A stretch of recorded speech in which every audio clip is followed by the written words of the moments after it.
안녕하세요. طبعا كلكم عارفين انا مين، بس في الفيديو دوت انا جاي احكي لكم بالتفصيل عن ازاي ان انا بدات الكونتنت كرييتنج. اول حاجه انا اسمي داليا عيد حواش، وبدات صناعه المحتوى من حوالي 5 سنين، وزي ما انتم عارفين ان انا بقدم محتوى طبخ عن الاكل الكوري والاكل الاسيوي. وطبعا شغفي وحبي دوت بدا من سنين كتير، من حوالي اكتر من 14 سنه. طبعا الموضوع بدا بحبي للثقافه عامه، من الكي دراما، كي بوب، كي فرايتي شوز، ومن كل حاجه من الحاجات دي بدا حبي للاكل الكوري. وبما اني شخص بيحب يجرب الحاجات الجديده والغريبه، كان دايما نفسي اجرب الاكل اللي بشوفه في الدراما وفي الفرايتي شوز، فبدات ان انا اعمله مع نفسي. في الاول شويه شويه بقيت مبدعه فيه، وبقى الكل بيشكر في الاكل بتاعي. ومن وقت الكورونا قررت ان انا افتح تشانل، وادركت ان مش سهل جدا ان الواحد يبقى كونتنت كريتور او يصنع محتوى، بس ادام انت بتحبه وليك الشغف فيه فهتكمل فيه وهتبدع فيه. والموضوع ده ما جاش من يوم وليله، لا، انا قعدت اجرب واحاول، وكل مره بزود على الريسيبي اكتر، وكل مره بكتشف مكونات جديده وحاجات ممكن تخلي الطعم احلى. فانا اتعلمت حاجات كتيره وما زلت بتعلم،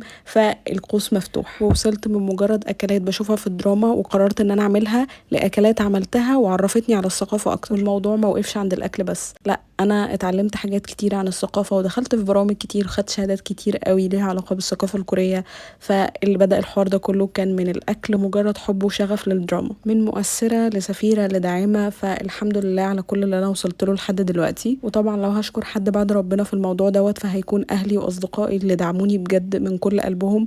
واكيد طبعا انتوا المتابعين بتوعي اللي دايما بتشجعوني وبتدوني جرعه تفاؤل مش طبيعيه. واتمنى دايما ان وصفاتي تعجبكم وتكون مفيده ليكم، وشرحي عامه مفيد ليكم، واني احاول على قد ما اقدر اعمل كل الوصفات اللي انتوا بتطلبوها مني، او الحاجات اللي نفسكم تجربوها وتاكلوها. ولو انت اول مره تعرفني، اول مره بتتابعني من الفيديو دوت، يا ريت تعمل لي لايك وفولو علشان تبقى واحد من عيله محبين الاكل الكوري والاكل الاسيوي، وكمان من محبين الثقافه الكوريه.